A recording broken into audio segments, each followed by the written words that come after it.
Hello बच्चों, तो कैसे हैं आप लोग। तो आज हम लेकर के आ चुके हैं चैप्टर विद्युत धारा, जो कि बहुत ही इम्पोर्टेंट है आपके बोर्ड एग्जाम के लिए। इससे पहले हम लोगों ने लेक्चर 1 देखा था, जिसमें हम लोगों ने 25 ऑब्जेक्टिव क्वेश्चन देखे थे। आज लेक्चर 2 में हम 26 ऑब्जेक्टिव क्वेश्चन से लेकर के 50 तक देखेंगे। तो चलिए देखते हैं।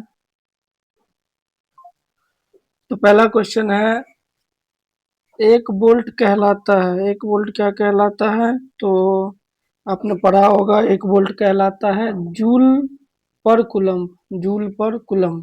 तो देखते हैं अगला क्वेश्चन, क्वेश्चन नंबर 27। किलोवाट घंटा मात्रक है। किसका मात्रक है किलोवाट घंटा? तो आपने पढ़ा होगा किसका मात्रक है। ऑप्शन नंबर सी, विद्युत ऊर्जा का। किसका? विद्युत ऊर्जा का। तो चलिए देखते हैं अगला प्रश्न। अगला प्रश्न क्या कहता है?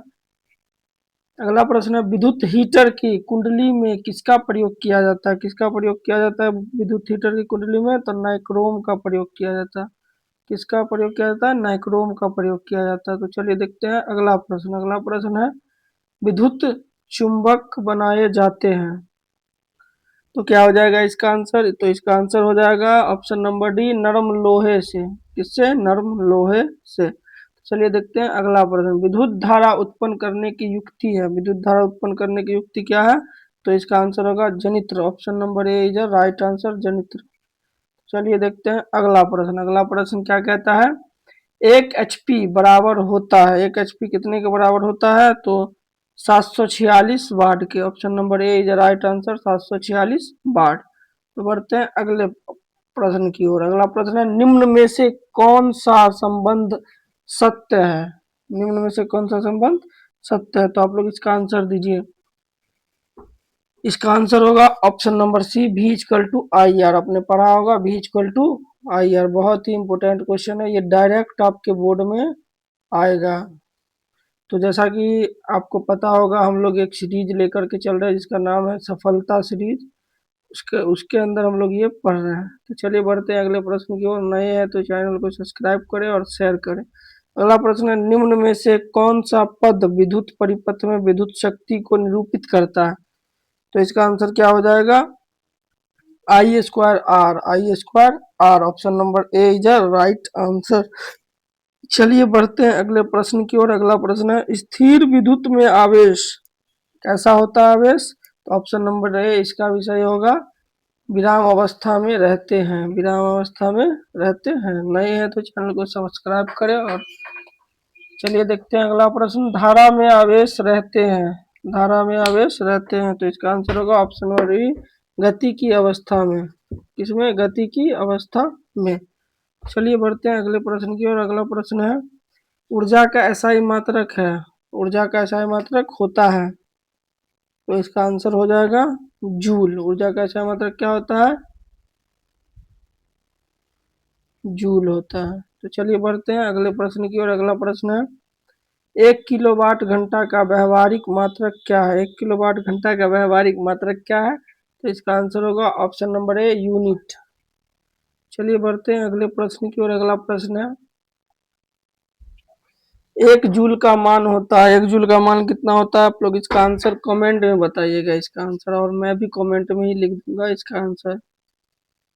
1 जूल का मान होता है, तो चलिए बता देते हैं। 1 जूल का मान होता है 0.24 कैलोरी।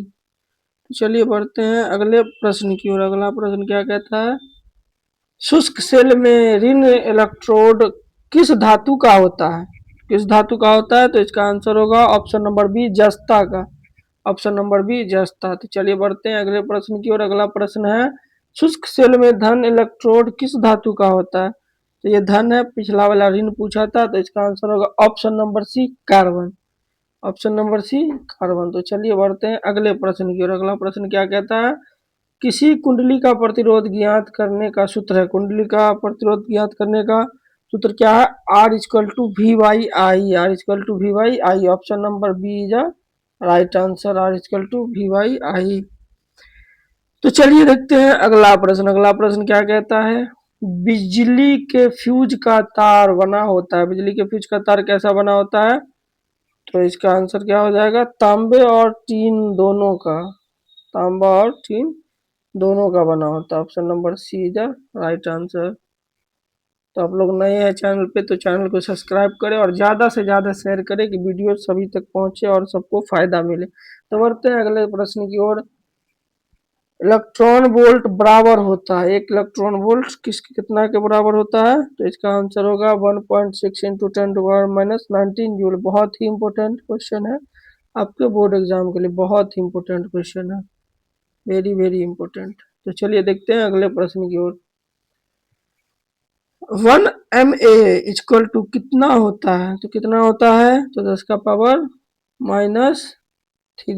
होता है। तो इसका आंसर होगा option number A is right answer. तो बढ़ते हैं अगले प्रश्न की ओर। अगला प्रश्न है 1 माइक्रो एम्पियर इक्वल टू कितना होता है? वो मिली था, ये माइक्रो, तो इसका क्या हो जाएगा? 10⁻⁻6। बहुत ही इंपॉर्टेंट क्वेश्चन है, इसको आप लोग अभी याद कर ले। और चलिए देखते हैं अगला प्रश्न। चालक में इलेक्ट्रॉन तभी गमन कर सकती है जब चालक के अनुदिश क्या हो? तो इसका आंसर होगा ऑप्शन नंबर बी, विद्युत दाब में अंतर होता है।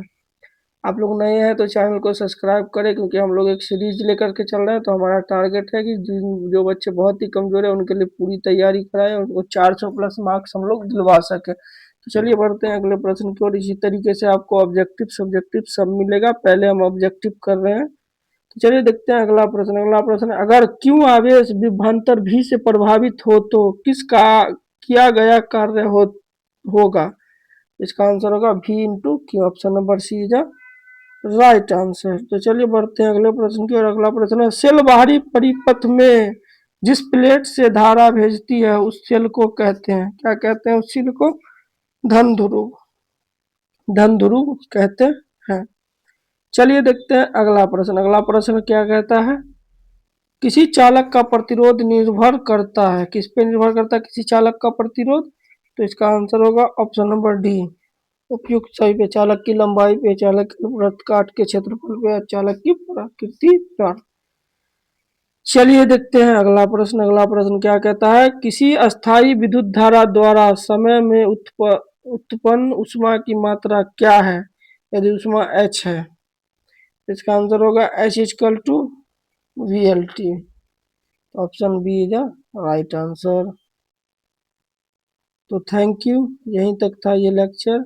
आपको मैंने इस चैप्टर का क्वेश्चन 1 से लेकर 50 तक ऑब्जेक्टिव क्लियर करवाया। अब फिर से हम नेक्स्ट चैप्टर देखेंगे, ये भी आपका कंप्लीट हो गया। अभी तक हम लोगों ने 4 चैप्टर कर लिया है साइंस का, और आपको SST का भी मिला होगा और मैथ का भी कुछ लेक्चर मिला होगा। धीरे धीरे आपको सब मिलने लगेगा, ऑब्जेक्टिव सब्जेक्टिव भी आपको मिलेगा। तो आप लोग इस चैनल से जुड़े रहे, नए हैं तो चैनल को सब्सक्राइब करके जाएं और कमेंट में बताएं कि लेक्चर कैसा लगा।